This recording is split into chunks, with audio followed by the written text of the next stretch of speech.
همه خب خنک کشید خب خنک میخوریم من گرم کشید عرق میکنیم الکه میگم بداوی گرم میشی میگم این یک ساعت های دویدوزم باید برو خنو خوردم و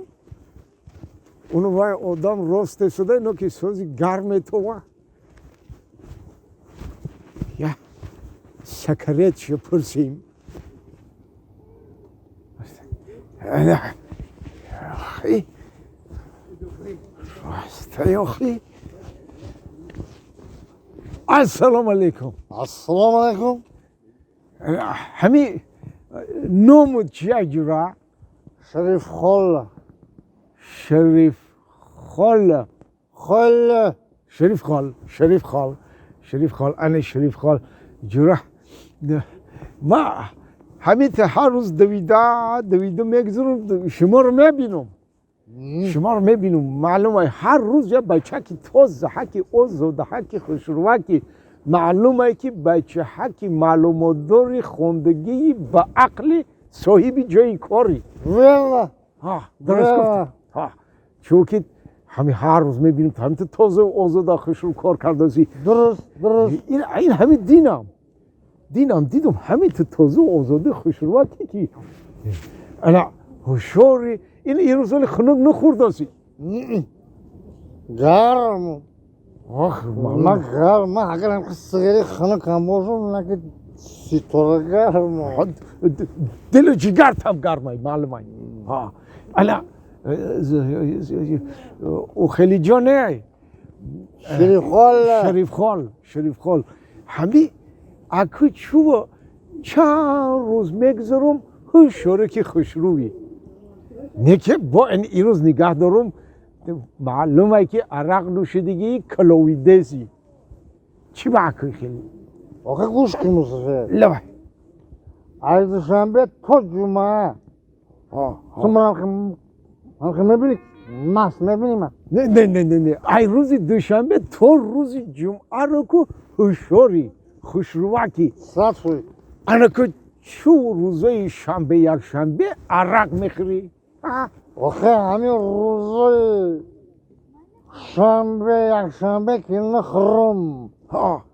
بام روزی کاریم ای روزی آدیخیم چه خیلی فرق میکنم ماخی؟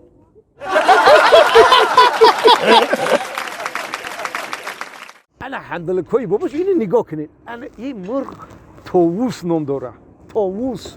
انا این طاووسی خوشخیرام میگن شه این همین دومی کشولی دروغ بزبه که داره کو وقتی که یگان دشمنش ترسوندنی شو همین که دومشه که میبرداره که همین که جولان میتید بابا ای جان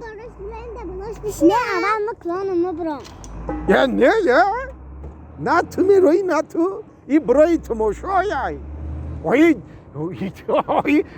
بازیچه کروسل نیست این برای زیب و زینتی کوچه ها مونای تا ری برومدن ممکن نیست فهمیده این برای تماشایی نه اگر بیزه زاغ ظلمت سریشت نیهند در زیر طاووسی باغی بهشت هم خیلی گپا میگفتن با بیامان من میشنیدم اگر بیزه زاغ ظلمت سریشت نیهند زیر طاووسی باغی بهشت خلاصه که این طاووس یا مرغی هسته که هر مرغ چنین ای بزبم نیست و تخمی هر مرغ در تگی ای بمانکو ای او طاووس نمیرویه ای تخمی طاووس میرویه ای تخمی مرغ تمام ایچ بی بو رفتیم اکا بیایی نکن باباش حدلکایی باباش سلکایی باباش الهمیخیر رفتیم اکا رفتیم همین دختر همسایه خودمون نیستن شناختیش بچه وی قدر زیخای کو بدم اینای دو طرفش بشینیم السلام بگین خیرین السلام سازین السلام علیکم و علیکم سازین بابا همسایه حالا بس همینقدر زیقه هستی که خیال میکنم که یک کوهی کلان در طوری گردت برشیده باشه. کاش که او کوهی کلان بر میشید بابی. وی چی گپ شید؟ یک هفته درازه که سینه مردکم گفتم ای مردکی خوب باد هوا خنک شده بیرو این وقتی دیگه بسن آب بازی کنی نیست. بگرده سینه بگه که بسن آبی گرمه. آخه به هر حال هم گفتم وقت ادری و میپری میرای و بره خونه که بابی آدم کسل شدرش ممکنه نه دا یک روی رو گرفت گوش نکرد رفته در اما حوزی شناوری داری بسیان کلاکی پریده داری آدم خنک زده ایشا خنک میزد بابی کلی چه نمیکدیم کاش که او خنک میزد اکشا کلختی وقتی که پریده در درنی دو گوش آو درام دای پردای گوش دری دای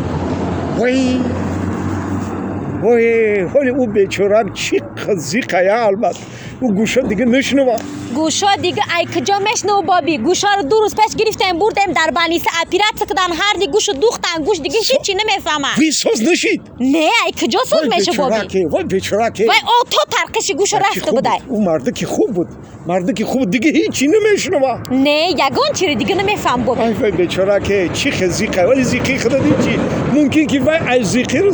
زار گریستازه یا او من زیق نیستای بابی وای همه خیلی خرسانده که نبرات مزیقم در اینجا وای اکو برای چی وای خرسانده وای خرسان برای همو قای بابی کی دیگه وقمقای ما رو نمیشنوه مرخی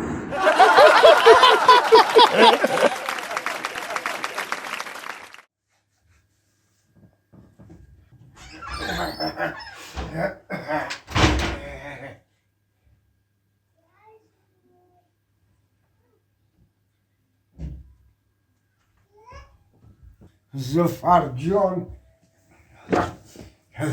جان من آمدم نازی بابی رحمت یک وقت ساعت رسید که دیگه درون تلویزیون پری فوتبالای پری اخبارای پری کینوای انکه ما تماشا میکنیم ما زفر جان تلویزیون رو گیریونک چی را؟ تلویزیون رو بگو روشن کن نه بابی بجو خوبه کشه روشن شو تماشا نه بابی حالی گوش کن مرا ته تو میدونی چی گپ شید چی گپ شده شو او ماما گفت که یک بار دیگه تلویزیون رو میمونه گفت که من خانم میبرم میرم وای دیگه نمیام گفت یعنی یک بار دیگه گفت اگر همین تلویزیون رو ما گفت من خانم میبرم میرم مومد گفت ماما گفت زفر جان بکویده تلویزیون رو بمون با بلند کن ماما میرم گفت دیگه نمیام ای زفر جان اوی بهترین شانس ای برای ما